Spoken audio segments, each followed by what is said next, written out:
A liberdade, para mim, é que toda a gente pode dizer o que quiser, mas de forma que não magoe outras pessoas.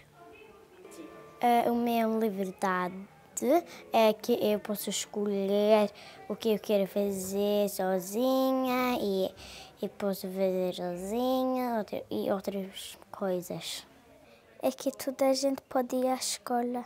Eu não gosto que as pessoas não podem aprender o que algumas pessoas podem. Liberdade para mim é toda a gente ter acesso à educação e um lugar que esteja em paz e que possam ter acesso a comida e água. A liberdade é fazer aquilo que eu quiser e também é poder escolher as coisas que quer fazer. A liberdade, para mim, é que todos sejam livres, sem terem ninguém que lhe mandem fazer coisas. Liberdade é poder fazer coisas ou dizer coisas que em outras situações não podias. Tenho várias memórias, mas assim, aquela que eu acho que estava a ser mais interessante é que em minha casa havia muitos livros que eram livros proibidos e, portanto, tinham capa, tinham umas capinhas de papel, porque não se podia, os livros proibidos não se podiam mostrar. Então eu lembro que havia alguns livros que tinham capas normais e outros livros que tinham papel por cima. Eu primeiro pensava que era da escola, mas depois percebi que eram livros proibidos. E lembro-me que havia o Portugal e o Futuro, que foi um livro que o Spínola publicou mesmo antes de 5 de Abril e que tinha sido uma coisa que tinha saído e era contra a política colonial do regime e que estava tapado. E um dos livros que eu gostei mais depois de 25 de Abril foi um dos livros que tinha essa capinha e chamava-se Carta a uma professora dos alunos da escola de Barbiana. Era um livro italiano que era proibido, porque era sobre educação, sobre os pobres que não iam à escola, etc., que era um livro lindíssimo. Mas foi uma coisa que eu me lembro, é que não se podia ler tudo, não se podia falar de tudo, era tudo. Cuidado, cuidado, porque pide para andar por aí, há informadores. Isso é uma coisa que eu me lembro. Não sei se posso contar outra? Outra que eu me lembro, mas essa não, era que eu gostava muito de ver todos os homens que estavam todos os jovens, enfim, naquela altura eram homens, não é? Que estavam no ultramar a lutar e que ao pé do Natal estavam todos tinham, sei lá, 10 segundos para dizer: desejo muita felicidade, bom Natal à minha família e à Mariazinha. E, portanto, via-se todos os homens vestidos de fato de militar, não é? Todos os militares, jovenzinhos, e tinham muito pouco tempo a dizer desejo de Feliz Natal à família. E eu gostava muito de ver, estava a ver todos aqueles rapazes, sem pensar, coitados, que alguns deles deviam estar mortos, não é? Porque muitos deles morriam no ultramar, mas passavam muitos. Eu gostava muito de ver isso. Era uma criança. Nós estávamos em casa todos ansiosos a ver a televisão, o que é que vai acontecer? E estava tudo, havia sempre a mesma música, estava a dar, assim, era uma espécie de um indicativo, e depois no fim, só acho que à meia-noite ou à 1 é que apareceu a Junta de Salvação Nacional. 5 generais, dois do Exército, 2 da Marinha e um da Força Aérea, ou lá o que era, e estava toda a gente ansiosa. E eu sei que havia uma amiga da minha mãe que era muito avançada e que tinham dito: não saiam, porque tinham medo que houvesse sangue. Mas ela saiu e foi andar de carro. Nós, como éramos pequeninos, a minha mãe, claro, não nos deixou sair, ficámos todos presos em casa, mas era uma grande excitação. O que é que está a acontecer? O que é que vai acontecer?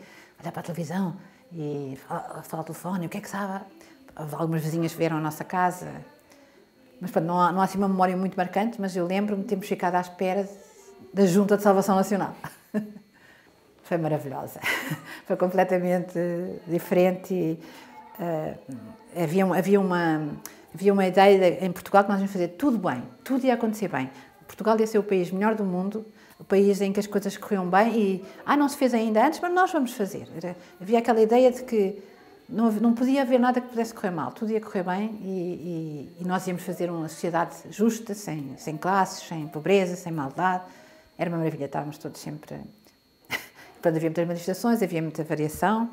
E eu lembro de uma história que eu gostava de contar, porque tem a ver mais ou menos com a idade. Eu tinha 12 anos, não é? Que foi que na escola, passado 2 ou 3 semanas, tivemos um teste, ou tivemos umas perguntas na aula de História. E tinha a ver com a Inglaterra. Eu não lembro qual era a pergunta, mas a resposta é que nós dissemos todos: porque a Inglaterra é o nosso aliado. E a professora começou a rir: disparate. Isso não é assim, as coisas não são... os países não são amigos. Nós temos, a Inglaterra é a nossa amiga. Não. Portanto, isso era... eu fiquei assim, agora é que nós vamos perceber, aprender como é que as coisas são na realidade, porque nós estávamos programados para saber, para paguear aquelas coisas. Então, pagueámos todos. A Inglaterra é a nossa amiga. Quando ela se riu e disse, não, agora vocês vão... Não é nada assim, os países não são amigos, há interesses económicos, ficámos todos... Portanto, para mim foi uma revelação, de que afinal não era tudo como nós tínhamos aprendido, que aprendíamos, simplesmente era assim, não havia discussão. E nessa aula de História adorei. Acho que assim foi a coisa que para mim mostrou mais a diferença entre o ensino antes e o ensino depois. Eu não tenho grandes memórias do que era antes do 25 de Abril, porque nunca ninguém me falou sobre o que era o fascismo, o que era o regime fascismo. Não, nunca me contaram.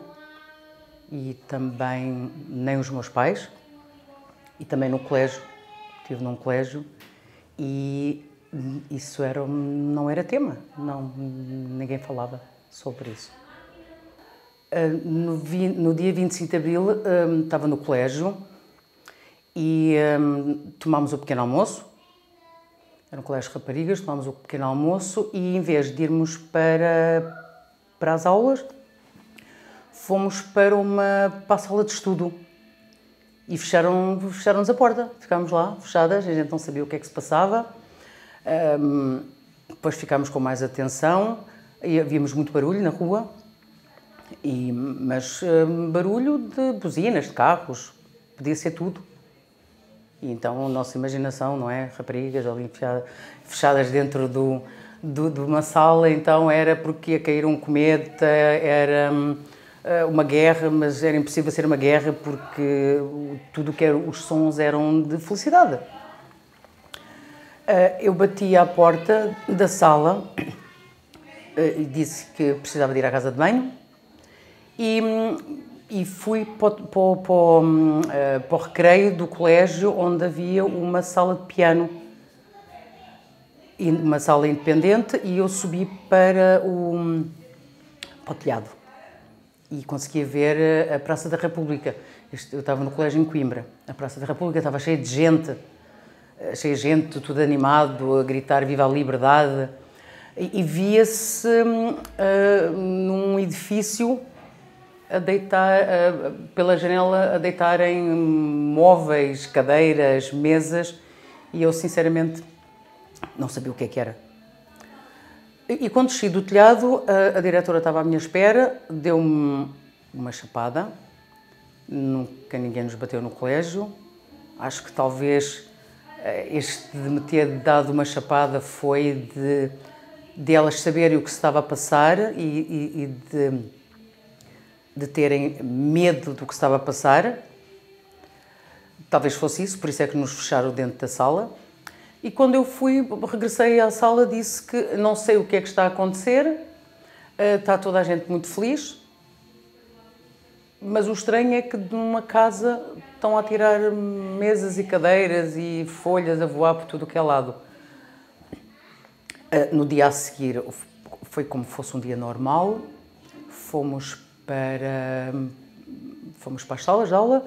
Eu tinha a história e o professor perguntou-nos se a gente sabia o que é que tinha acontecido ontem. Nós dissemos que não sabíamos. Que havia uma revolução. Nós não sabíamos o que era uma revolução. Tinha acabado o fascismo. O que é o fascismo? E ele subiu uma cadeira e tirou as tais fotografias que todas as escolas tinham, que era o Salazar e o Américo Tomás. E então explicou-nos. E pronto, e foi assim que a gente ficámos a saber. Não...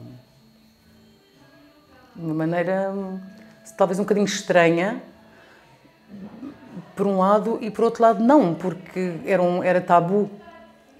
E no colégio era o último sítio onde nos iam explicar o que é que era. E pronto, e foi assim o meu 25 de Abril. Olha, sinceramente, não foi assim muito diferente. Saí do colégio E fiquei externa, e isso aí já foi uma liberdade para mim. Foi, se eu pensar bem agora, foi uma grande liberdade não estar no colégio, fazer aquilo que eu me apetecia fazer. E passados 2 anos regressei, emigrei para a Noruega, onde os meus pais já cá estavam, e foi como se tivesse chegado a um novo mundo. Tudo era diferente daquilo que eu estava habituada quando era no tempo do 25 de Abril, que eu não conseguia perceber, não sabia que nos outros países era diferente. Não tenho assim muita coisa a dizer, sinceramente. Mas é muito importante depois perceber que realmente nós temos uma grande falta de liberdade, não tínhamos liberdade e não conseguimos exprimir essa vontade de ter essa liberdade porque tivemos sempre fechados. Eu no colégio, que representou uma falta de informação incrível, mas que percebemos que era o normal daquela época. Olá. Podes falar de uma memória de antes do 25 de Abril? Ah, Antes do 25 de Abril, há uma memória que eu me lembro quando eu era ainda bastante criança e era uma conversa que eu ouvia entre os adultos sobre o meu padrinho e tio, irmão mais novo do meu pai, que era uma pessoa que se preocupava muito com os outros e era contra o regime. Queria sempre lutar pelos direitos das pessoas, dos oprimidos, mas nessa altura, antes do 25 de Abril, era proibido. Mas ele não se preocupava, ele fazia reuniões secretas, mas depois os polícias do Estado acabavam por conseguir descobrir alguma coisa e ele esteve quase para ser preso. Eu lembro-me de ouvir as conversas da mulher dele, a minha madrinha, contar à minha mãe e ao meu pai, muito preocupada, que recebia chamadas telefónicas anónimas, que alguns amigos dele tinham sido presos.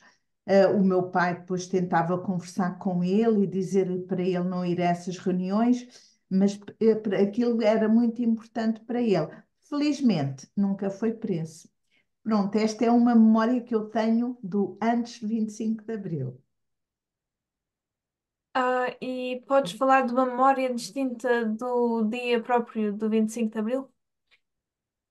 Do 25 de Abril eu lembro-me, eu tinha 15 anos, eu estava quase a fazer 16 e gostava muito de ir para a escola. Era um dia de escola e eu queria ir para a escola. E o meu pai dizia-me, não podes ir. Eu dizia, mas eu quero ir para a escola.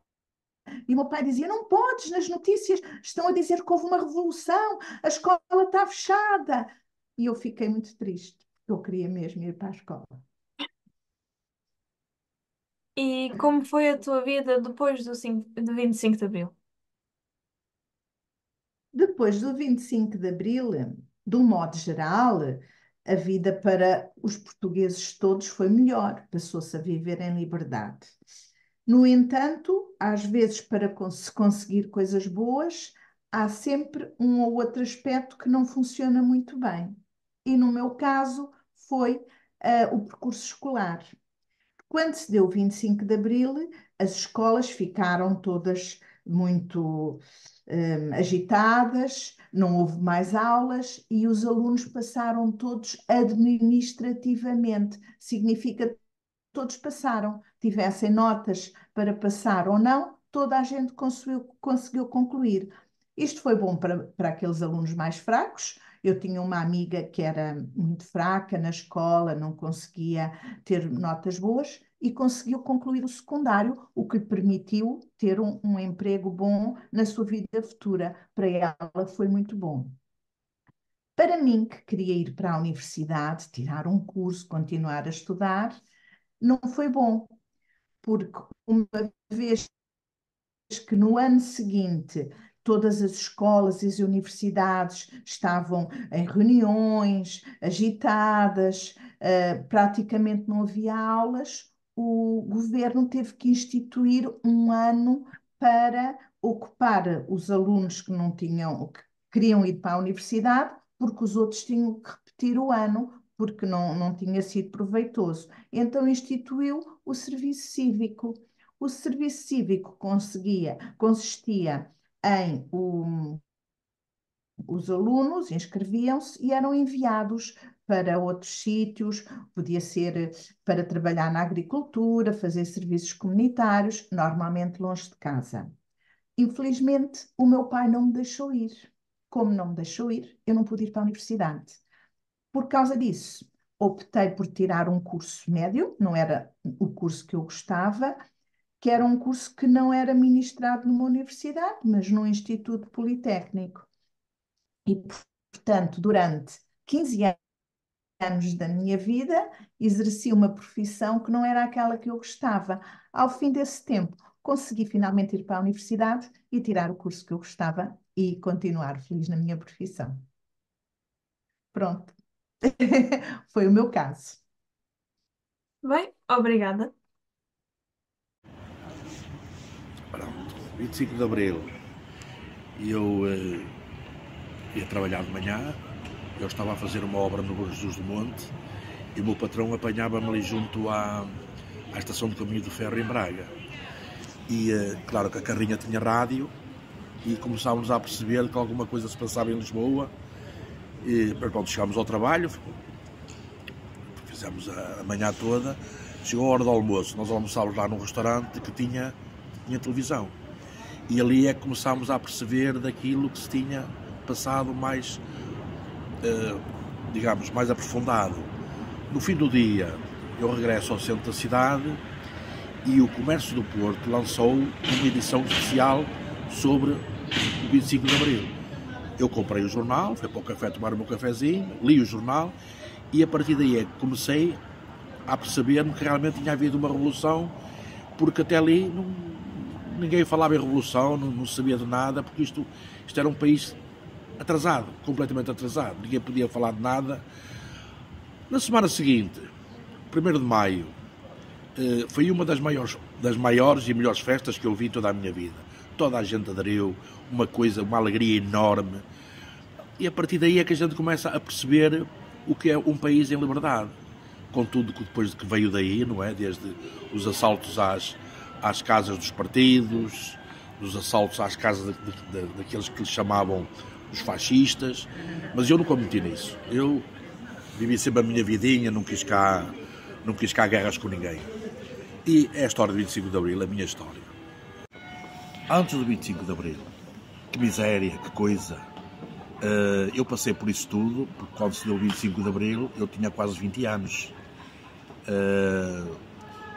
Era tudo miserável, era a violência, era a falta de liberdade, as más condições. A gente levava porrada em tudo quanto era sítio, era na escola, era na catequese. Enfim, vocês sabiam que era proibido andar descalço na cidade, quando a maior parte das pessoas não tinham calçar? Comigo aconteceu de ir ver um jogo de futebol um domingo e ao dobrar uma esquina, descalço, apareceu-me um polícia que me queria autuar. Eu teria para os meus 10 anos, só que eu corria mais do que ele, não é? Dei meia volta e ao pernas para que te quero. Portanto, era assim que se vivia antes do 25 de Abril. Vocês sabiam que para se fumar um cigarro e para ter um isqueiro que era preciso licença? É verdade. Vocês sabiam que uma simples bicicleta a pedal que tinha que ter matrícula, licença, carta de condução, librete, essas coisas todas? Sabiam que eu fui abordado pela GNR por estar a conduzir a bicicleta só com a mão, que também era proibido. Não autuou, não sei porquê, mas fui abordado por ele por causa disso. Então, tudo isso era assim o antes do 25 de Abril. Ninguém podia ter conversas de café, aqueles nossos amigos mais velhos quando a gente tinha uma conversa qualquer, portanto, o conselho que nos davam os mais velhos é que a gente se calasse, porque podia estar algum gajo ao lado que fosse da PIDE e que nos podia acusar e teríamos sérios problemas. Portanto, era assim que a gente vivia, com medo, na ignorância. Era muito difícil. Era uma vida mesmo muito difícil. Na escola, era tudo à base da pancada. Quer dizer, fazia os deveres em casa, não estavam corretos, levava porrada. Não fazia os deveres, chegava lá, levava porrada. Eu e a maior parte de toda aquela malta sabiam que havia escolas para rapazes e outras para raparigas? Nós não nos juntávamos. É verdade. Antes do 25 de Abril era assim. –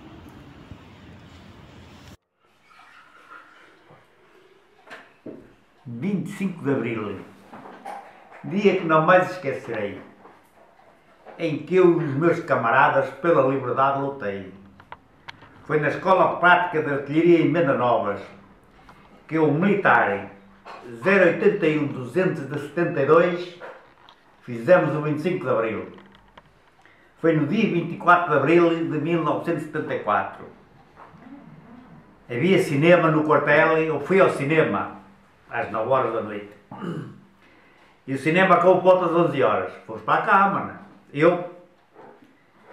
Eu fui para a cama, deitei-me, às 11 horas, às 11h30, toco o rebate para sair tudo fora da cama, para formarem.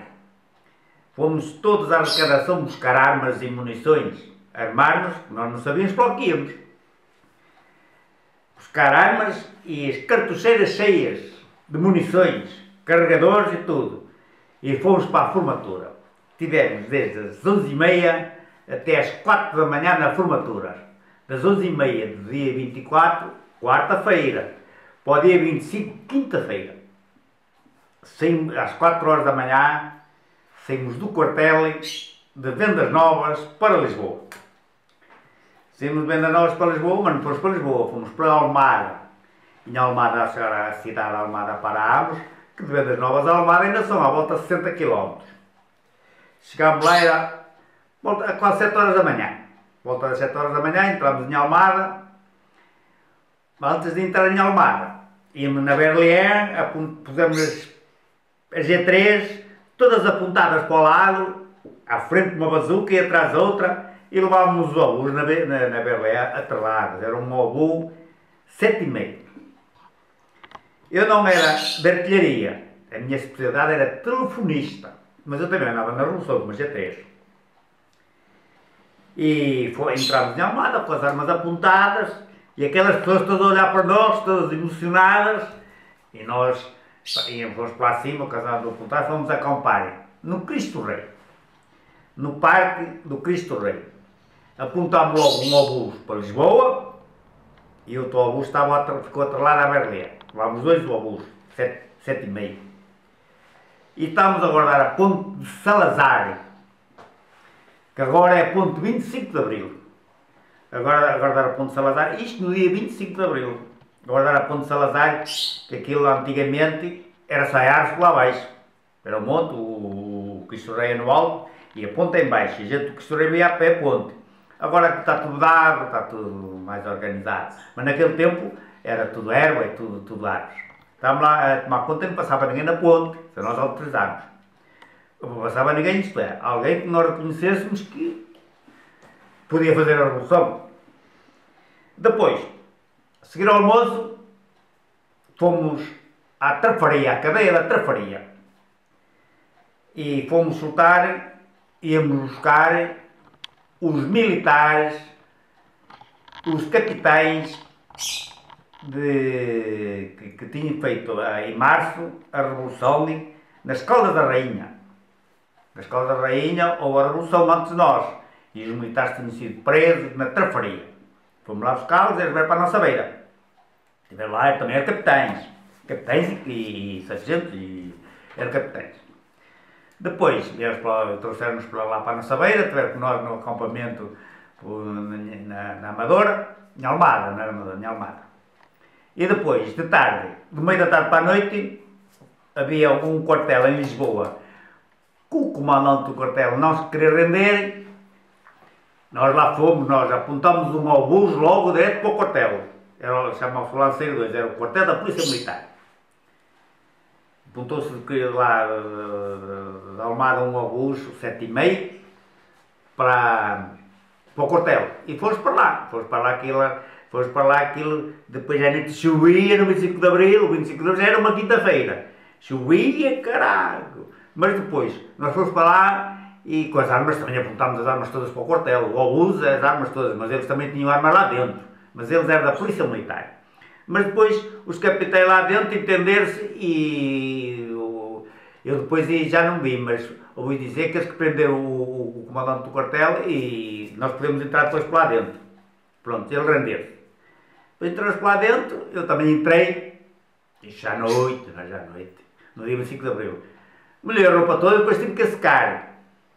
Depois, no outro dia de manhã, no dia 26 de Abril, fomos outra vez para Almada, para este Cristo Rei. E estivemos lá, e aquilo, depois o pessoal andava em Lisboa, era o pessoal de Santarém, era o pessoal de outros quartéis que andavam em Lisboa, mas nós estávamos só a guardar a ponte de Salazar, que hoje é a ponte 25 de Abril. Foi o que nós estivemos a fazer no dia 25 de Abril e estivemos lá. De quinta-feira a quinta-feira, estivemos lá uma semana. Mas enquanto estivemos lá, as pessoas iam lá, levávamos comida e uns carros, nós em vez de dar fogo, não, punham um cravo na G3, na arma, e a gente dava uma bala. Eu não dava balas a ninguém, mas e levava lá a comida, levava tabaco, e foi assim 25 de Abril e o pessoal fez a revolução. A nossa sorte foi não haver nenhum tiro, porque se houvesse algum tiro, nós até tirávamos atrás fogo dos outros. E foi assim o 25 de Abril que se passou e prendeu-se a pedido. O pessoal de agora não sabe nada disso, o pessoal de agora não sabe nada do que é o 25 de Abril. O 25 de Abril foi assim e depois prenderam a PID e o Marcelo Catano foi para o Brasil e o Tomás e fez a revolução e continuou. Foi assim que se fez o 25 de Abril e passou-se assim. Quando saímos do quartel nós não respondíamos.